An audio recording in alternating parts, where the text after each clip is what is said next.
What is going on, everyone? My name is Andy. Welcome back to another FPL video on fantasyfootballscout.co.uk. Today it's community Q&A time for game week 26. So we put out a request on Twitter and on the website for your questions. Pick 5 of the best, and I'm going to run through them right now. Let's just jump straight into it. So Dynamite Don's asked, are Spurs assets looking better now? And if so, which ones should we be looking at? And they've had some okay results recently. If you look back at the last 4, they've not been anything kind of out of this world. They lost 1-0 to Liverpool, and I think that game was interesting because a lot of people expected them to do a lot worse than just conceding the 1 goal. And defensively, they were quite good in that game. Mourinho set them up well, and they made them kind of harder to beat, which I think is kind of something that's been happening recently with Spurs. They've been a little bit harder to beat, maybe, even if the goals haven't been kind of so forthcoming. After that game, it was 0-0 against Watford, then 2 wins, one against Norwich 2-1, and then obviously the latest one against Man City as well, which is 2-0. A bit of a confidence booster, you'd probably think, with that result. Now, although they've kind of been a bit harder to score against, not so great going forward, there haven't been a lot of goals, 2 against City, 2 against Norwich, and none in the previous 2 games before that. And you would have to say that they were probably a little bit lucky to get the result in the way they did against Man City. Man City created a lot of good chances, they just didn't end up putting them away. And obviously there was a save penalty as well. So fair play to Spurs, absolutely. But on another day, you'd expect Man City to probably win that game. And if you look at the underlying stats for Spurs, well, it doesn't really get too much better. So the last 4 matches, they're second for shots conceded in the box, which is only beaten by Burnley. Even if you take the Man City game out, they're still third. And in those same 3 matches, so again, taking the City game out, expected goals conceded was 5.23, but they only conceded twice. So again, they've probably been a little bit lucky not to concede more goals. So in terms of kind of defence, probably not massively worth looking at right now, and I'll talk about the fixtures in a sec. You might look at someone like Tanganga, 4 million. It's just whether or not he'll play every single week. We saw against Norwich, Sessegnon played left back, then Tanganga played in the kind of fullback position against Man City. So maybe in the harder games we'll see him. Whether or not he'll play every single game, including the easier ones, we just don't really know yet. There's not been maybe a big enough sample for us to know that for sure. In terms of goal threat, kind of middle of the road really for shots in the box and expected goals. So they're not right up at the top and they're not right near the bottom. They're just languishing kind of in the middle, which isn't that impressive really. Bergwijn came straight onto the scene, obviously in the last game, got his goal. You'd expect him maybe to keep starting because of that, and because they've not got Harry Kane, him and Moura on the wings potentially with Son up front, or maybe Son back on the wing and Lucas Moura up front. Could see Bergwijn continue to play, and obviously for 7.5 million, he's a bit of a decent price. But obviously we don't know how they're going to keep setting up every single game. There was a good article on the site by Neil about Spurs that showed that Son actually moved into a central position in the second half against City, and that's a position we've seen him do before when Kane's been out, and he's done very well at it as well. So he could be one to monitor, but he has gone up to 10 million now. And while Villa away is good, it's then Chelsea away, Wolves at home, Burnley away, Man United at home. So not fantastic fixtures, but obviously they don't blank in game week 28, which is a big plus as well. So I don't think outside of Aston Villa there's necessarily anything to massively get excited about when it comes to Spurs. I'll probably be looking to get Son on my wildcard, but that's because of wildcard. If I hadn't, I probably wouldn't be making too many moves to try and get him in. So I think they look okay, but I don't think they've improved enough for us to worry about kind of going out and rushing to buy their players. So Pep Roulette asks, what's the best goalkeeper combo on wildcard? Quite a few people have hit their wildcard button this week, or at least it feels like that. I know I have, so I've been looking at this exact question. And there's kind of 4 goalkeepers that it really revolves around: McCarthy, Dubravka, Henderson, and Pope. They're probably the 4 or a combination of those 4 that I would end up going for. I think McCarthy almost has to be in there. You pretty much want, if you've not used your bench boost already, you pretty much want 2 goalkeepers so that you can use your bench boost and try and get the most amount of points from that chip.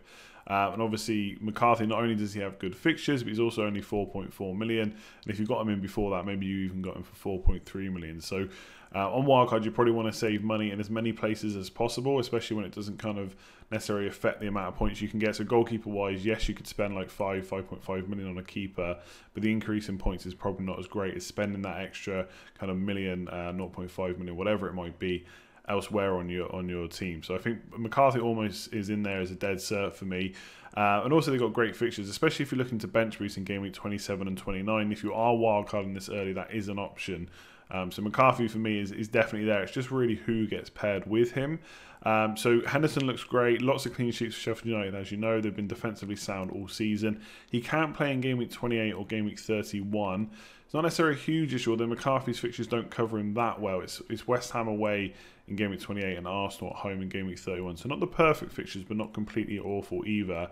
And again, if you're going to bench boost in game week 27 or 29, then Henderson has Brighton at home in 27 and Norwich at home in 29. So either game could be good for potential returns from him there. So he looks like a good option. I think other options, Nick Pope, obviously on a bit of resurgence. A lot of us got rid of him a few weeks ago and he seems to have been almost Superman in goals since then. The thing I like about him is he saves the most amount of money. So Henderson and Dubravka are around the 5.1 million mark, whereas Pope's still 4.6 million. So you save a bit more money there as well. And in terms of rotation, it's not perfect rotation with McCarthy, but it is a lot better than Henderson. So Henderson and McCarthy's fixtures are very good kind of in the very short term. In terms of a longer rotation towards the end of the season, bearing in mind you probably don't want to spend too many transfers on goalkeepers, it's not fantastic. Then again, Sheffield United is such a good defensive side at the moment with plenty to play for. They could even get a European spot at this point. It might not matter, and Henderson being one of the best keepers in the league at the moment, I would say, maybe it's worth just getting him regardless of the fixtures. So Pope could be an option. It really depends whether you think he's going to keep up this form. And like I said earlier, Burnley have conceded the most shots in the box in the last 4. So again, maybe he's been a bit lucky to get the points that he's got. And the other option is Dubravka. And I think outside of Krul at Norwich and Alisson at Liverpool, he rotates the best with McCarthy if you want to play a rotation game. The only thing I would say is a lot of people are looking at Fernandes and Lascelles on wildcard, just 4.4 and 4.2 million. And I'm not sure I'd be confident in doubling on Newcastle defence. I think 1 is fine, whether that's Dubravka, Lascelles or Fernandes, but I just think 2 is probably overkill. I'd rather double on over Southampton or Sheffield United defence. So right now I'm on Henderson. I think if you want to save a bit of money, Pope. Dubravka rotates better. I think Henderson, better keeper, and also Sheffield United, the better team when it comes to clean sheets. Is X player essential? Always a question that we get asked. In this case, it's Sergio Aguero. Even Sergio the Great Aguero is not essential. I don't think any player is. I know that's so cliche, but that's what BNMC has asked. So let's talk about it. Obviously, it looks great this week. It's West Ham at home. They've been conceding shots in the box for fun. In terms of defences, they're one of the worst defences over kind of the last 4 to 6 game weeks. So definitely a team to target, I would say.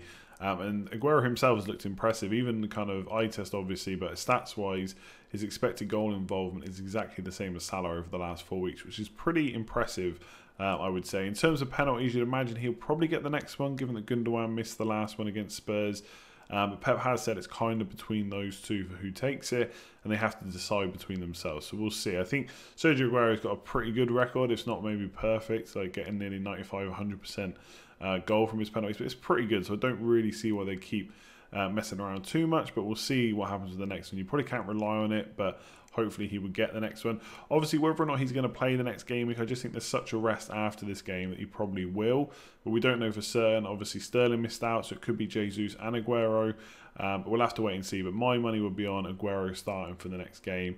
I think the West Ham game in particular looks really good, but after that, it's a bit hit or miss for City. So it's Leicester away. They've not really been performing that well defensively. A lot would depend on kind of how Ndidi is and how he comes back and plays as well. So it could be an okay fixture, but then it's a blank. Man United away will be tough. Burnley at home looks good, and then Chelsea away, Liverpool at home. So yes, Man City are very good, but over that fixture run, you'd expect the goals they score as a team to decrease a little bit. And I think in terms of captaincy, you're probably only going to look at captaining maybe this week against West Ham and against Burnley at home as well. And in those fixtures, like if you wanted to look at Mo Salah, for example, if he was a captain option as well. Norwich away this week, which is a decent fixture, and then Everton away when Aguero plays Burnley at home. So maybe not quite as good, but they're not awful either. And at the point they play Burnley, who knows what kind of players will be in form at that point at the moment. So, or then at least. But I think if you're on wildcard, Aguero is very tempting. If you have to kind of use a -4, -8 to bring him in this week, I do think it's a bit short term. And I don't think, although the West Ham at home game is very, very good, I can't really say otherwise. It just is a great fixture, and Man City will probably do well. It's not like Liverpool against Norwich is awful, and I think captaining Salah is perfectly fine this week as well. So I wouldn't kind of take 4 and 8 point hits to bring him in necessarily. It's just not the kind of manager I am, so I don't think he's essential. But on wildcard, it looks good, and if you can do it in one move, it's probably a decent option as well. Nice differential captain this week, as the majority will be on Liverpool players, you'd think. So JateMatt01 asks, should we try and prepare for blank Game Week 31 with free transfers if Liverpool don't blank and free hit in Game Week 34 instead? So obviously these are game weeks that they're still quite a far away. There's obviously plenty of game weeks to come before this. I would definitely not focus a huge amount on kind of blanks and double game weeks just right now, because you tend to kind of steer your focus away from getting the points right now and instead of looking too far in the future. But obviously we want to answer this because a lot of people are thinking about it, especially maybe those that have wildcarded this week. Is there a different way to play a free hit kind of strategy? So Game Week 31 is probably going to be, or it will be a blank game week from what we know, and that's caused by teams getting to the FA Cup quarterfinals. Whichever teams will get to the FA Cup quarterfinal, their match in Game Week 31, whoever their opposition is, will also blank as well. So we don't know exactly who that's going to be just yet, but looking at the fixtures in the FA Cup, and obviously it doesn't always go to plan, there's quite a high chance, I would say, that Chelsea versus Man City, Man United versus Sheffield United, Leicester versus Brighton, and Southampton versus Arsenal could be off. And the reason that the question's being asked about Liverpool is if they play in Game Week 31, it makes it a lot easier to kind of use your free transfers and set your team up for Game Week 31, because most of us will already have 3 Liverpool players, so straight away you've got 3 players for Game Week 31 without even thinking about any other ones. And the reason this is coming up is because a lot of people were thinking about free hitting in Game Week 31. Now, Liverpool play Chelsea in the next round, so basically whoever wins that game, their game will basically be a blank. Chelsea are probably going to blank anyway because Man City will almost certainly go through. But if Chelsea win that game, it means Liverpool play. And in that case, there could be a change in strategy where you could use a free hit in a double game week instead. Now, exactly how you use all your chips is obviously up to you. But you could, for example, use your wildcard to set up for one double game week and then use the free hit for the next one, or vice versa, whatever it might be. If you've used your wildcard early, like me, I could potentially just use free transfers for Game Week 31, and then one of the double game weeks use my free hit. I think the main point here is obviously you can't fully plan because you don't fully know what's going to happen. And obviously if Liverpool beat Chelsea, then they're going to blank as well. There's even less players for Game Week 31. Then it's really a question of how many games are on to make it worthwhile free hitting. But right now we don't know that. I think the main point here, or the main kind of thing to answer the question, is keep your mind open and don't kind of strap yourself in for one strategy. Free hitting 31, kind of wildcard for the doubles, bench boost for one of the double game weeks is fine. It sounds good, and there's probably no reason why you shouldn't do that if the fixtures fall the right way, or if the blanks and doubles fall the right way. But don't strap yourself into that kind of strategy. If there's a better option that emerges, kind of don't be stubborn and maybe just look at what happens in the FA Cup and go from there. And lastly, FP Elephant, which is a great name, by the way, asks Perez versus Barnes for best attacking midfielder at Leicester. Obviously, not including Maddison, but perhaps that's because you want a cheaper option. Barnes is 5.9 million, Perez is 6.2, so considerably cheaper than Maddison. And are therefore a good wildcard choice for long-term value pick with upcoming fixtures. So next 2 fixtures aren't great. I think it's Wolves and Man City, but then from game week 28 onwards, which is the blank game week as well, the fixtures get really good. So potentially an option you could have is to go for a player with 2 good fixtures over the next 2, maybe someone like Fleck at Sheffield United, and then switch to a cheaper player like Perez or Barnes in game week 28 and take advantage of those fixtures. Likewise, if you wanted to go for Aguero on wildcard with Hayden, to kind of let you kind of have Aguero for captaincy this week, you could then use those 2 to switch to like Vardy or Barnes, or Vardy on Perez, whatever it might be. But if you're looking at 2 of these players for their upcoming fixtures, there's not really a huge amount to choose from. In the short term, Barnes probably comes out slightly on top. They played exactly the same minutes in the last 4 game weeks. Barnes had 10 shots versus 6 for Perez, 8 chances created versus only 3 for Perez, and 8 shots in the box versus 5. So pretty decent for Barnes. His expected goal involvement is also higher. 2.52 is decent over the last 4 versus 1.77 for Perez. Now, I've got a bit of a soft spot for Barnes. I had him last year, actually. I owned him last year when not many people did. And one thing I will say is when you watch Leicester play with Barnes in your team, he can be a frustrating player to watch because his finishing is not fantastic and he gets a lot of chances but doesn't necessarily put them away, which is obviously a bit of a problem when it comes to getting FPL points. And we saw that recently. There was a game where Vardy played the ball right across the box, fell for Barnes, just had to put it in either corner, would have definitely been a goal, and he just put it wide. The goalkeeper was kind of in almost no man's land and just slightly either side of the keeper would have been fine, but he put it wide. Obviously frustrating for us Vardy owners, but also frustrating for anyone that went early on Barnes. So that's just one thing to consider. His finishing, as much as he gets good chances, it's not fantastic, but with the amount of chances he gets, if he starts putting a couple of them away, obviously there's big points to come there. I think at those price points you can't really expect miracles, and if although the kind of underlying stats look very good for Barnes right now, if you look a few weeks before that and compare them, Perez was coming out on top, so they might flip-flop again. You just don't know at this point. They both play out wide, they both cut in, they're both susceptible to getting benched early as well, or sorry, substituted early as well, which is a bit frustrating as well. But there are a few 90-minute games they've both had over the last few game weeks. So if I was going for one right now, I think the stats look good for Barnes. Eye test, he passes in terms of getting into the positions and getting the kind of chances. But in terms of high test and finishing, maybe not so great. But for 5.9 million, I don't think you can really go wrong. And I'd probably save the 0.3 million over Perez if it was me. So that's it for this one. Hopefully you enjoyed it. If you did, make sure to give the video a like. Much appreciated as always. Lots of content on the Fantasy Football Scout channel, so make sure to go and check it out after this video. Leave a comment below if you've got a different opinion on the questions that have been answered, or you've got your own question as well. And obviously subscribe if you're new around here. Hit that notification bell and you'll get notified when all the videos are going live or when the live streams are happening for the Scoutcast and stuff like that as well. Otherwise, we will catch you tomorrow for team news. Be around 3 o'clock, and then Breakfast Club on Saturday morning. So like I said, plenty of content to come. Make sure you subscribe, hit that like button, and we'll catch you next time. Cheers.